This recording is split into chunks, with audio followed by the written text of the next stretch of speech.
Est-ce que tu accompagnes un groupe? Est-ce que tu es entraîneur de sport collectif? Est-ce que dans ton groupe, il y a des gens qui sont meilleurs et d'autres qui sont moins bons et toi, tu dois faire fonctionner tout ça ensemble? Alors si oui et si tu as des difficultés avec ça, regarde cette vidéo parce que je m'appelle Nathan Delacoste, je suis formateur en préparation mentale pour les entraîneurs et je vais te montrer maintenant comment gérer l'hétérogénéité au sein d'un groupe. C'est parti.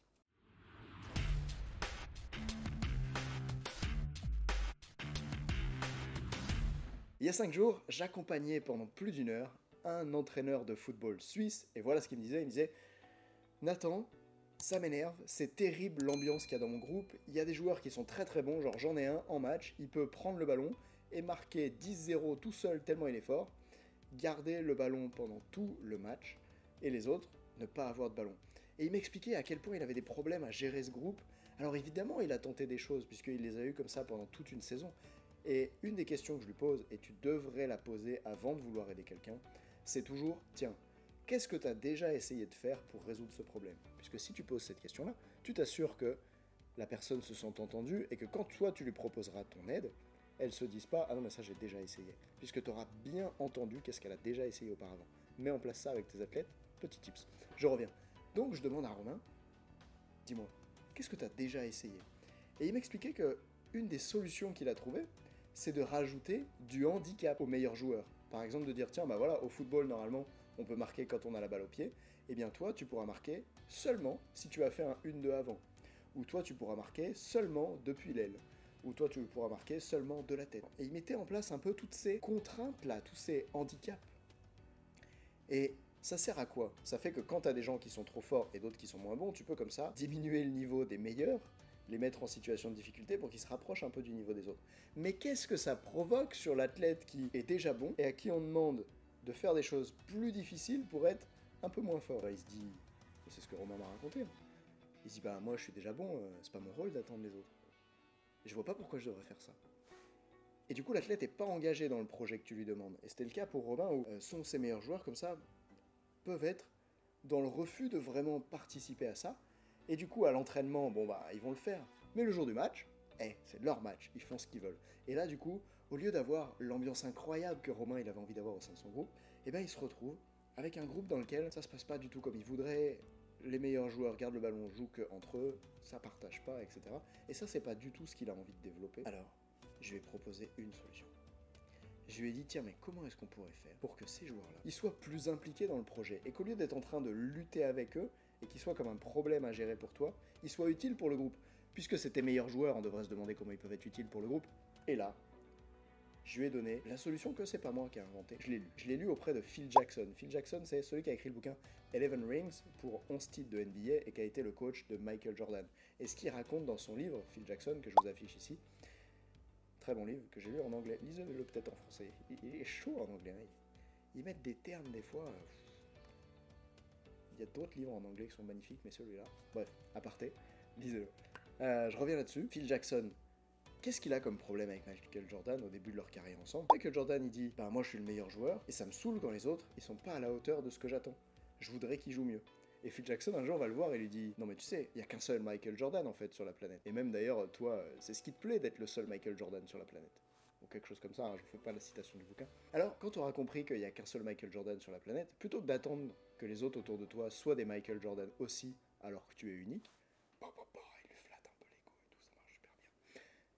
Quand tu auras compris ça, du coup, ce que tu pourrais faire, c'est devenir un meilleur leader en aidant les joueurs à mieux jouer, en les aidant à être plus à la hauteur de ton niveau, plutôt qu'à attendre qu'ils le soient.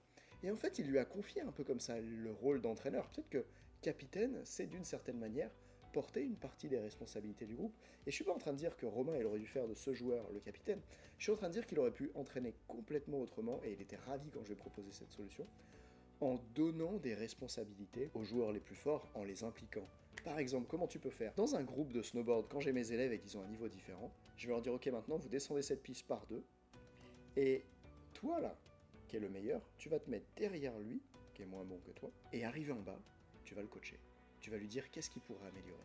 Et là, tu as plein de bénéfices. Ça force celui qui est le meilleur à se demander, tiens, mais en fait, comment on fait pour être bon? Parce que du coup, maintenant, il doit aider quelqu'un. Il doit lui décrire, il doit le coacher pour qu'il soit meilleur.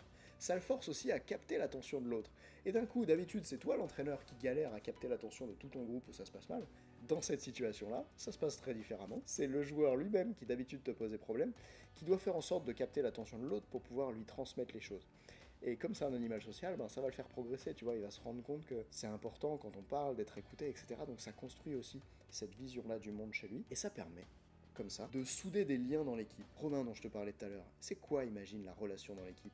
Quand t'as les moins bons qui arrivent pas à toucher un ballon, et les autres qui le gardent pour eux, et qui sont déçus à chaque fois qu'un moins bon le touche, pas ouf la relation entre les joueurs, non?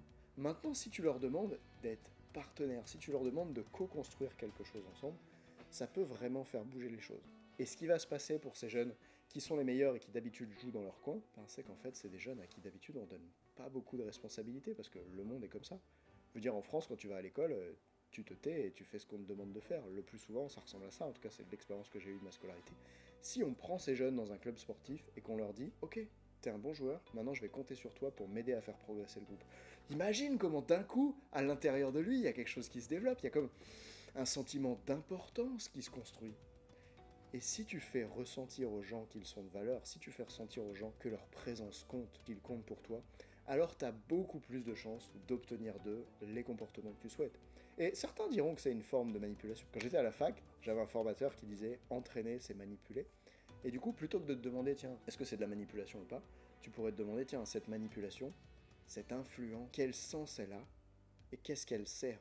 Et moi je crois que si tu peux prendre un jeune footballeur de 12 ans qui d'habitude joue dans son coin et n'arrive pas à créer de choses avec les autres et que tu lui dis ben toi t'es bon et tu vas mettre ça au service du groupe et que du coup il devient un meilleur leader, il apprend à s'exprimer, il transmet aux autres ses compétences, etc. etc. Ben juste tu l'as influencé à avoir le meilleur comportement pour toi en tant qu'entraîneur parce que c'est plus facile à gérer, mais lui aussi tu vas en faire un meilleur être humain dans la vie. Et c'est ça que je demande aux coachs de faire, entraîner l'humain derrière la machine. Alors si vous êtes prêt à faire ça, vous pouvez, je me calme, prendre un rendez-vous avec moi comme l'a fait Romain, et ça nous a permis d'échanger pendant plus de 3 quarts d'heure ensemble. Ce rendez-vous il est tout à fait gratuit, ça me sert moi à mieux connaître les challenges que vous les entraîneurs vous rencontrez, et ça vous sert vous à voir où est-ce que vous êtes aujourd'hui, où est-ce que vous avez envie d'aller, qu'est-ce qui vous en empêche, et je vous donne mes meilleurs conseils pendant 3 quarts d'heure pour vous aider à avancer là-dedans. Souvent quand on est entraîneur, on est assez seul et c'est pas quelque chose qu'on a l'habitude de profiter de ces conseils extérieurs une fois qu'on a fini sa formation. Et donc moi je fais ça pour vous, certains décideront ensuite de rejoindre mes formations, d'autres pas. Quoi qu'il en soit, ils avancent tous, ils sont ravis. Alors tu peux réserver un rendez-vous maintenant en cliquant sur le lien dans la description.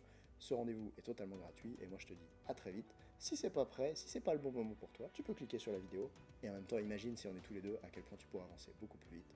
Réserve ce rendez-vous quand t'es prêt et je te dis à très vite.